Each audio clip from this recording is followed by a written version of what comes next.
최근 더불어민주당 내에서 정청래 의원을 둘러싼 갈등이 심화되면서 당내 혼란이 가중되고 있다. 이러한 갈등의 주요 쟁점은 크게 세 가지로 나눌 수 있다. 첫째, 과거에 부결되었던 1인 1표제를 정청래 의장이 다시 추진하면서 당 지도부 내에서 첨예한 이견이 표출되고 있다는 점이다.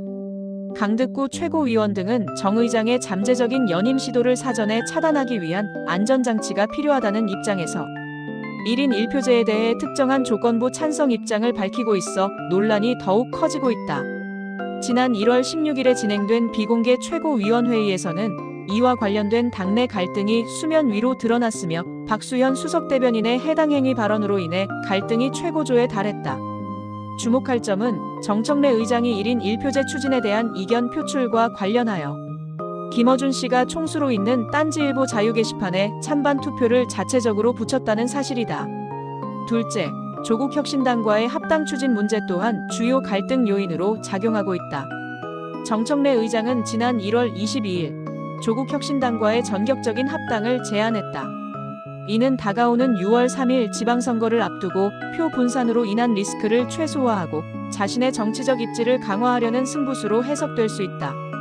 그러나 합당 제안이 사전에 충분한 의견 수렴 없이 이루어지면서 민주당 내에서 거센 반발이 일고 있다.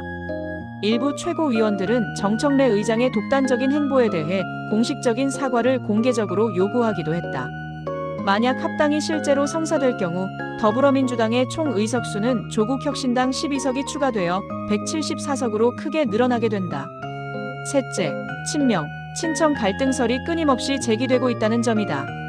언론을 중심으로 이재명 대표와 정청래 의장 간의 미묘한 갈등설이 지속적으로 불거지고 있으며 심지어 친청 계파까지 언급되고 있는 상황이다. 특히 이재명 대통령의 중요한 외교 순방 시기마다 정청래 의장이 민감한 쟁점 사안들을 의도적으로 추진하면서 대통령의 외교적 성과를 희석시킨다는 당내 비판이 제기되며 갈등 논란에 더욱 불을 지폈다는 분석이다.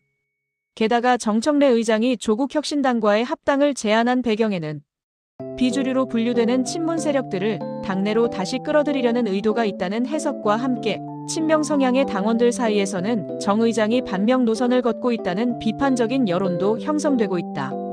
덧붙여 대통령실은 당정 간의 갈등설을 공식적으로 부인하며 이재명 정부의 성공과 국민을 위한 노력에 정청래 의장을 비롯한 민주당이 적극적으로 협력하고 있다고 밝혔다. 하지만 대통령실 내부에서도 2심 재판 관련 언급에 대한 정확한 진위 여부가 엇갈리는 등 내부적인 혼선이 있는 것으로 파악된다. 결론적으로 천신만고 끝에 대통령이 잘 다지고 있는 민심의 방향이 민주당의 복잡한 갈등들로 인하여 조금이라도 희석되어서는 안 된다. 5천년의 역사 속에서 가장 찬란한 시대를 풍미하고 있는 대한민국의 위상을 이 작은 갈등으로 영향을 받게 할 수는 없다.